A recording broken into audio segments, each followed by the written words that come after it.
Hi, second grade. It's Mrs. Tisler and Miss Boyd.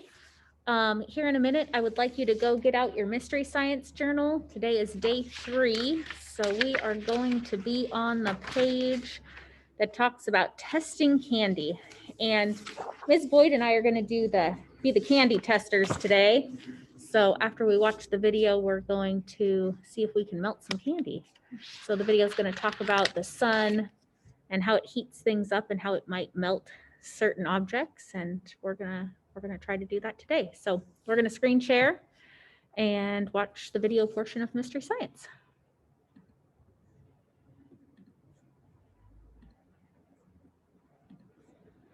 Hey, this is Doug.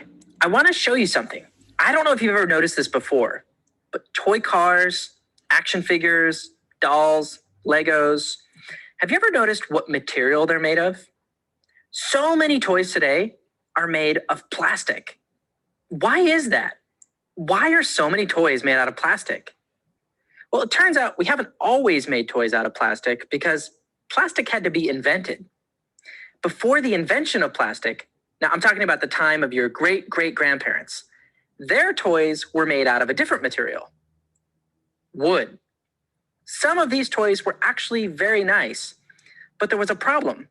These wooden toys took a long time to make because each toy had to be carved by hand, like this. Wooden toys were expensive because it was so much work to carve even a single toy.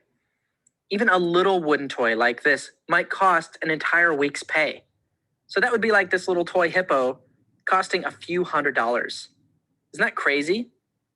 So many parents had to make toys themselves by carving them from wood in whatever little free time they had. So most kids were lucky to have just 1 or 2 toys. You can understand why people started to ask themselves, wouldn't it be great if there were an easier way to make things? Like, imagine if all you had to do was carve one toy, and then you could just hit a button to make copies, and poof, you'd have lots of the same toy in almost no time. Now the toys would cost less to make. Every child could have more toys. What you'd really need in a situation like this is a faster, easier way to make a certain shape so that you could make lots of toys all at once. Like, what if you want to make lots of copies of this lion shape? Can you think of any way to do that? I'll give you a hint by showing you an example totally different from toys. Say if instead of toys, you wanted to make a bunch of popsicles, like these awesome lion-shaped popsicles that are sold at the zoo. Now, what could you do to make lots of these? You know you could take a big chunk of ice and you could carve it into an animal shape, but that would take a long time, and you don't want just one. You want a whole bunch of these, the exact same shape. Can you think of an easier way to do it? How do you think popsicle companies make lots of copies without having to carve each one?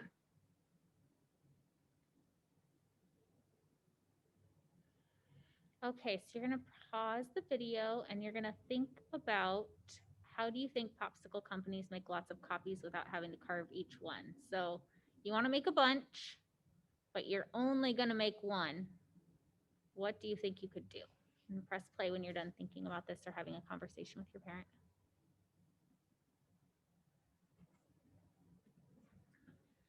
I gave popsicles as an example because notice there's something special about ice.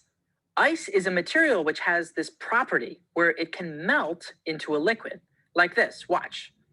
This is an ice cube quickly melting on a hot frying pan. You see it's becoming a liquid? It's water. Water is just the liquid form of ice.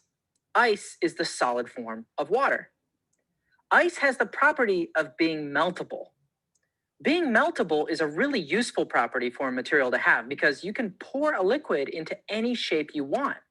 Like if I pour water into this ice cube tray with rectangular shapes, and then I freeze it back into a solid, out comes a lot of rectangle-shaped ice cubes. Or if you had a tray with shapes like this instead, you'd get monster-shaped ice cubes. Liquids always take the shape of the container you pour it in. So if you want a bunch of lion-shaped popsicles, all you need is a lion-shaped tray. You can keep making lots of special shapes with ice over and over again for very little time or work. But what does this have to do with toys? Well, obviously, it wouldn't be a good idea to make toys out of ice. They'd melt in your hand.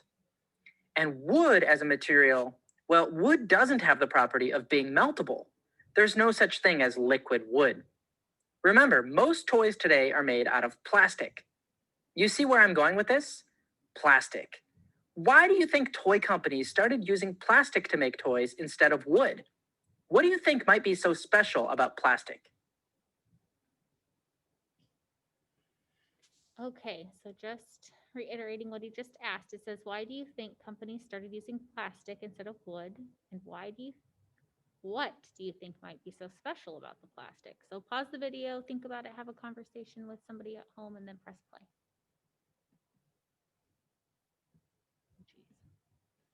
It was in the year 1856. A scientist named Alexander Parks was experimenting in his laboratory by mixing different chemicals. When he mixed cotton with strong acid and other chemicals, he accidentally discovered a new material, plastic. One of the things that was so great about this new material was that just like ice, plastic has the property of being meltable. Like, look what happens when we heat up these plastic army men over a stove. Whoa, you see this? Plastic melts into a liquid when you heat it up. And unlike ice, which melts even when it's just a little warm, plastic melts at a much higher temperature than ice. So plastic won't melt in your hand. Once you get plastic really hot and it melts into a liquid, you can then squirt it into any shape you want. You can squirt it into a dot shape, like you see here, or you could squirt it into a Lego man shape, or toy dinosaur shapes, or any shape. So when plastic was invented, for the first time in history, it was possible to make millions of toys, since you could pour liquid plastic into a shape and just let it cool. That made it easier and cheaper. If your great-great-grandparents could walk around a toy store today, they'd be amazed at how many toys there are and how much cheaper they are thanks to the invention of plastic. I should point out to you that ice and plastic are not the only materials that have the property of being meltable. Metal and glass are two examples of materials that can be melted too, and they can be poured into shapes.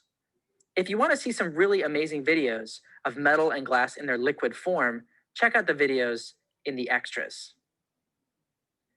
Right now, though, look around you. Can you think of any materials that melt?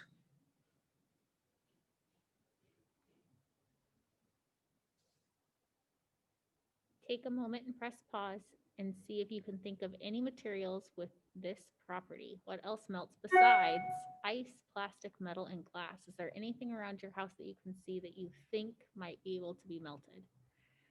Press play when you're ready to get a hint. Is there anything you eat that melts? Butter, cheese, ice cream, chocolate. All delicious foods Mrs. Tisler likes, especially the cheese. This cheese is good on everything. Okay, some candy melts. How can you test different kinds of candy to find out which kinds melt and which kinds don't? Okay.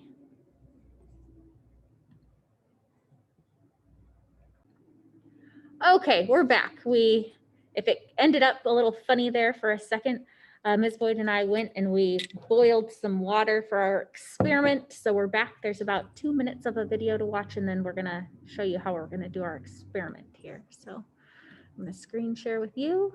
We're gonna watch this part. In today's activity, you're going to experiment to find out what kind of candy melts, and more importantly, what kind of candy doesn't melt. You're doing this experiment to help a friend who has a big problem. You see, you just got a postcard in the mail from your friend. They've been gone all summer visiting a summer camp called Camp Way Too Hot, which is located in the American state of Florida. Let's read what your friend wrote, shall we? Camp is going okay, I guess, but it's 10 miles from the nearest store. We ran out of candy on day 2, and we have 2 more weeks to go. Please send candy. Now, the only way for mail to get to Camp Way Too Hot is by truck. And that truck has to drive for miles in the Florida sun with no air conditioning. It gets really hot inside. You want to send your friend candy, but you don't want it to melt in the truck and arrive as a box of melted goo. That would be a disaster. If you've ever left a chocolate bar in the sun, you know that it has the property of being meltable. Just like plastic, chocolate can turn into a gooey liquid. It loses its shape completely. But is all candy meltable? Today, your class is going to heat different candies to see if you can find one that won't melt. You'll see whether the candies stay solid, melt into a liquid, or just melt part way, getting soft and squishy. Then your class can decide what kind of candy you would send to Camp Way Too Hot. You ready to begin? I'll talk you through the steps one by one. Okay, so we are going to do this. Find a partner to work with. Oh, 1 second. When you're done We're with gonna this step, pause click the arrow on the right. There we go. Okay, so we are going to do this experiment with you. That's why we boiled some water. But we have 3 options for candies. You have in your Mystery Science Journal, there are 2 spaces. So you can choose which 2 candies of the 3 that we're going to test that you would like to write about and make your predictions about. Okay, so our 3 candies are gummy bears, chocolate chips, and jelly beans. So in your Mystery Science Journal, you're going to choose 2 of those candies, and you're going to draw each one in the 2 boxes that you have on the front.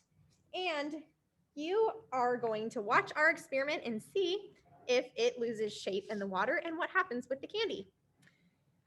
The video also said that we're going to hold the candies underwater for 2 minutes just to see, to give it time to melt if it's going to, and to get squishy if it's going to. So we're going to tilt the camera, put the candies in, and make sure that we try to hold them down under the water. Okay. And we'll start a timer when we get them in.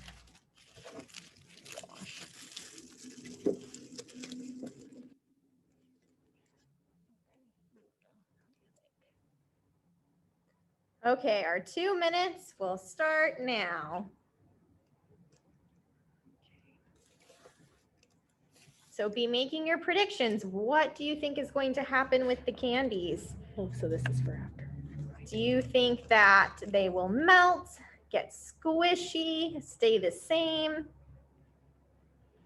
Think about your own previous experiences with candy and being in hot weather with candy. Or maybe when they've been in your hands, do they melt in your hot hands or not?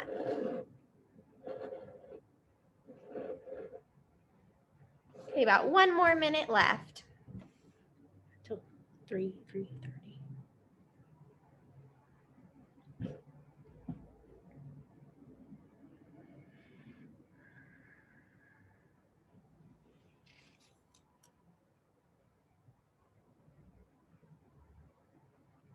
Ms. Boyd and I were making predictions before we did the experiment and started the recording. So it'll be interesting to see if your guys' predictions are the same or different from ours.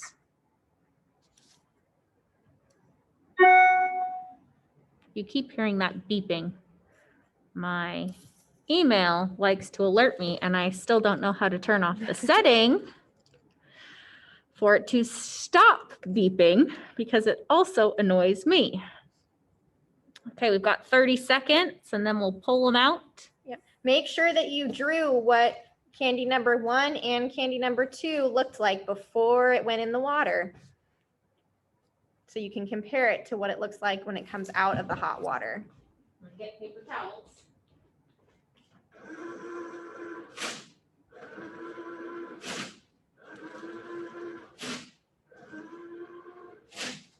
Okay, Ms. Boyd, I think it's ready. Okay. We are going to tilt this up just a little bit. So why don't we take, let's see which one we take out first. So if yours is gummy bears. So you're going to mark there, did it lose its shape in the hot water? That would be a yes. So you I could, would say that it did. Yeah. it says when you squish it with your fingers, does it change shape? Oh my goodness. It's like gel, like, Ooh, Miss Boyd wants to feel. like, Ooh, or yeah. shampoo. Maybe it's very squishy. And probably very sticky. Yes, definitely sticky. Okay, so that's a yes. So now underneath here it says, draw what the candy looks like now, this bottom one. So if you chose gummy bears, For one of your options, go ahead and Yep. draw that. and then So do you think candy, number one, or do you think the gummy bears are totally solid, partially melted, so soft and squishy, or melted into a liquid? What do you think? okay. Number 2. All right. You want to do number 2? Okay. What did I grab? Ooh, the jelly beans. I was very interested if the jelly beans would or not. Yeah, this one's interesting. So let's look at these jelly beans, have them up close. So did our jelly beans lose their shape in the hot water? What do we think? Do they look like the jelly beans before we put them in the hot water? I would say that they held their shape, right? So they did not lose their shape. So now I'm going to squish the jelly beans. Seriously? If I squish really, really hard, I could squish them, but I could Oh. also do that before Yeah. they went into the hot water. It's So Yeah, it's still, when you squish it really hard, it's still kind of feels- in the shape of it's still hard. It's got Yeah. a shell still. Mhm. So when you squish the candy with your fingers, does it change shape? I would say no, it does not change shape. So go ahead and draw these jelly beans in your mystery science packet. Show what they look like now out of the hot water. So do you think that they are still totally solid, partially melted, so soft and squishy, or melted into a liquid? All right, we have one more. Wah, wah, wah. The Ooh. chocolate chips, which they did share with us in the video. They did chocolate as one of the foods that we talked about. Mhm. So if you did chocolate chips, did they lose their shape? Look carefully. I got to put this over my computer here. Some of them are a lot more melted than others, but some of them still do have that chocolate chip shape. What would happen if we left these chocolate chips in for longer in the hot water? What do we think would happen? Yeah. So let's see. Let's squish the candy. Now, Miss Boyd, why don't you squish it too? Because it's similar to the gummy bear. It's still very squishy. Yeah. It's not as liquidy as I thought that it would be. I know. I thought it was going to be more like melted chocolate. You know, like when you're Mhm. making cookies or. Mhm. It's um, definitely very squishy and pretty melty. Yeah, it doesn't feel as like thick. Mm-mm. It's almost more watery, Yeah. I guess you could say. So yeah, this is also something that you could try at home if you wanted to. All we did was heat up some hot water and we put some candies in a bag, and you just keep the candies in the hot water for a couple minutes. You might want to ask your parents for permission first, but Yes. you could try different candies. These were Mhm. just the 3 that we had. So Yeah, that'd be fun to experiment and see which candies you have at home melt or don't melt or get soft and squishy. yeah. So Okay. what's the next one? Oh, draw what the candy looks like now. I don't know if we did that or not. I can't remember. We've been chatting. Mhm. And then do you think it's totally solid? Well, could squish it, so probably not. Partially melted, soft and squishy, or melted into a liquid? So some people might have slightly different answers depending on if you think it's more soft and squishy or if you think it's more of a liquid. I would say if you were able to dump it out, then it would be more of a liquid. Yeah. But since it's staying inside, Yeah. Oh, you know what it reminds me of? Warm Nutella. ooh, yeah, that is. The consistency is definitely similar to a Nutella, like a peanut butter like consistency. Yeah. So, okay. Well, I think that is it for today. Mhm. We have more mystery science next week. We're going to do, this is the last one for this week, but don't lose your packet. We're going to finish the pages in here later next week. Yep. Good work, everyone. Have a good weekend. Goodbye.